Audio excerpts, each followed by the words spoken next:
Good evening, everyone. My name is Noel Lyons. I'm the CEO of Karoo Energy, PLC. And I'd like to start the presentation just by giving you a little bit of background about who we are and where we've come from. Karoo Energy focuses on the exploration of shale gas in sub-Saharan Africa, most particularly in Botswana at the moment.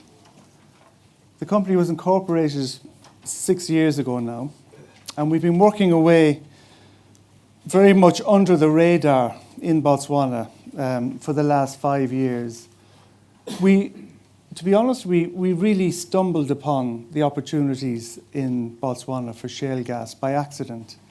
And it happened because we had an interest in a CBM license, which is coal bed methane. And on the work we did on that license, some of the data and the results indicated the presence of potential for shale gas. And we went out as a company and we looked at what was available in Botswana for shale. And that's how the story started. And it gets very interesting. I shouldn't really speed past this because our current market cap is 19.7 million. That was when this presentation was written about a week ago. We've now breached the 20 million, I'm delighted to say. I believe that happened today. There is a lot of interest in what we're doing, and we're very happy for the investors who have supported us to date. They have seen their share price steadily increase. It's been a very steady progress, very much based on what we've been doing on the ground. So the investment on the ground has been reflected in the share price as things have proceeded.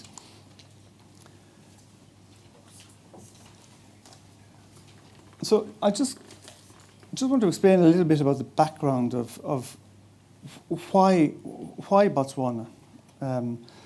I knew nothing about Botswana when we started, absolutely nothing. We went there as a joint venture partner. And as it turns out, it's probably the best country in Africa to do this kind of business. It's politically, economically, and socially very stable. It's got a great track record of the integrity of its legal system in reference to the overall situation in Africa. In other words, if we have a license issued to us by the government, we can trust that what's written in the detail of that license is sacrosanct, that license is not going to be taken back off us at some further point when we spend X amount of money and the thing becomes more valuable or more attractive to another party. So we're very comfortable in Botswana from that point of view. The second reason it's exciting in Botswana is that Botswana is in the heart of the whole sub-Saharan Africa. All of this area here, it has access. I think there are 7 countries which touch Botswana's border. And none of the countries around it are stable. Their stability varies, but South Africa, which is the biggest market in that area, is having its challenges at the moment. This is a very interesting slide because it's called the Corruption Perceptions Index. And as you can see, Botswana has the same colour as most of Europe, except for Scandinavia. And it's the only yellow on the whole map of Africa. So it just reinforces, that's an independent reinforcement of the kind of territory we're in, and we're very happy about that. On the ground, our experience is everywhere you go, when you walk into the Ministry of Mines, there are signs up saying, bribery is not permitted, don't attempt it.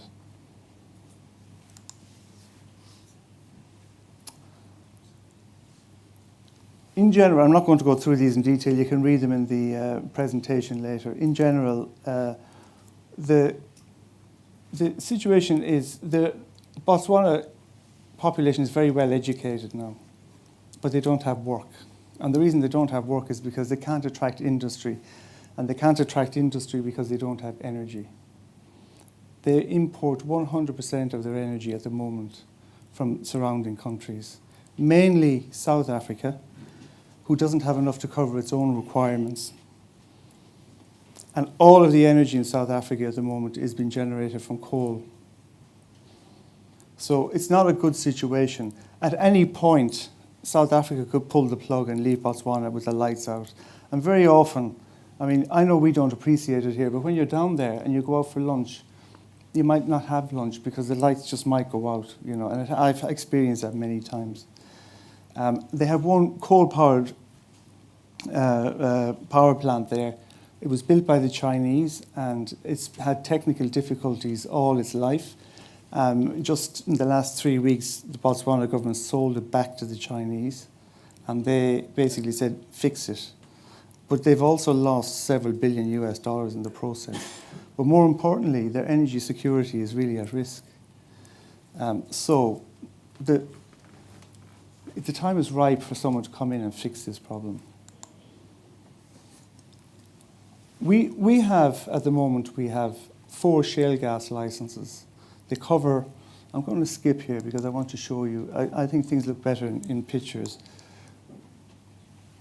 The areas in red are our shale gas licenses. They cover 150,000 square kilometres of Botswana. And bear in mind, that country is the same size as France. And those areas in red are where our licenses are. And they correspond to this diagram here, which shows us the most important requirement for shale gas, apart from the geological requirements, are depth. You need the depths. And those dark brown areas are the depths. They're where the lows are. Now, I'm not going to get into a technical conversation because I'm not a geologist.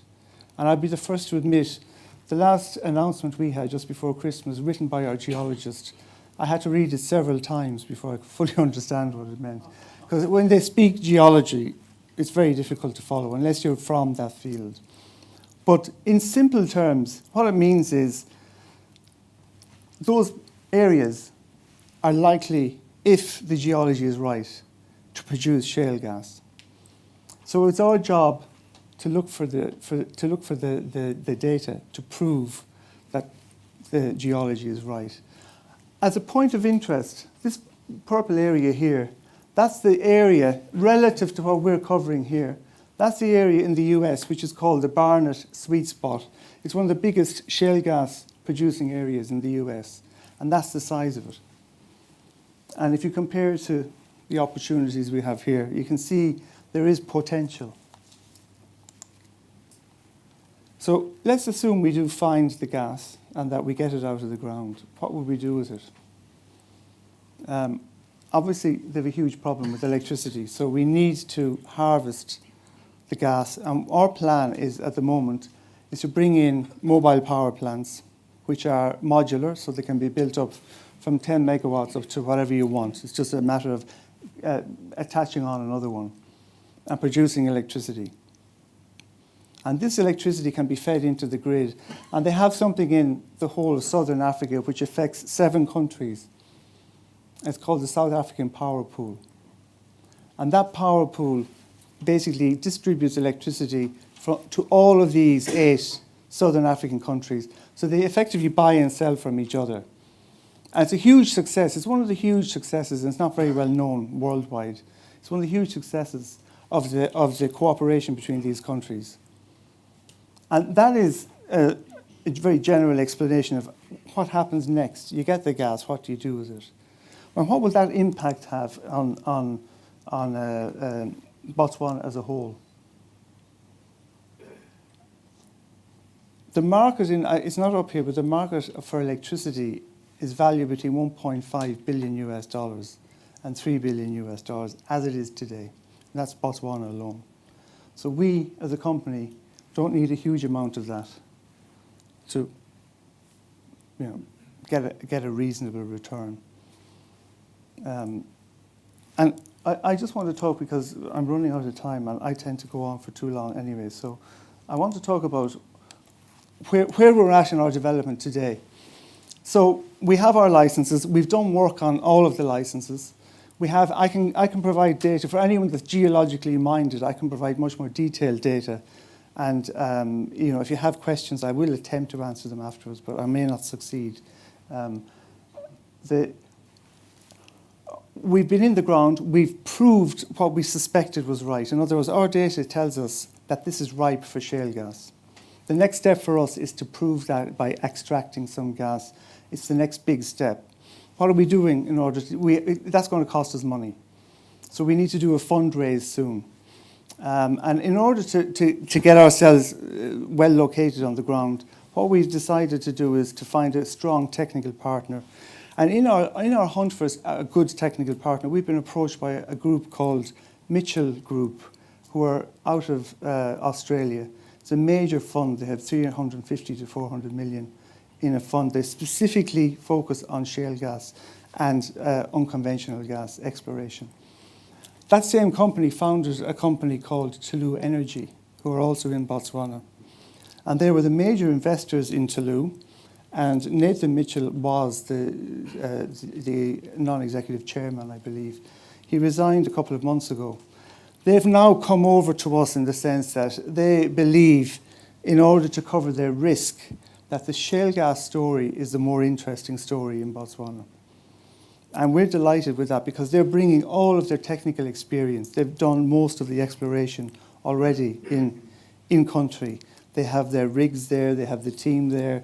So we're very excited about this prospect because that means for us we may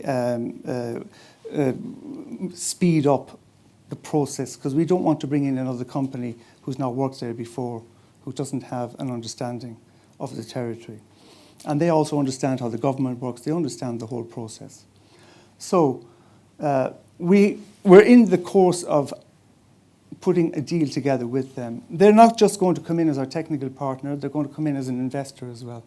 And they are going to assist us in making sure that the work gets done. In other words, they're so interested in our project that they will accept equity in return for work on the ground.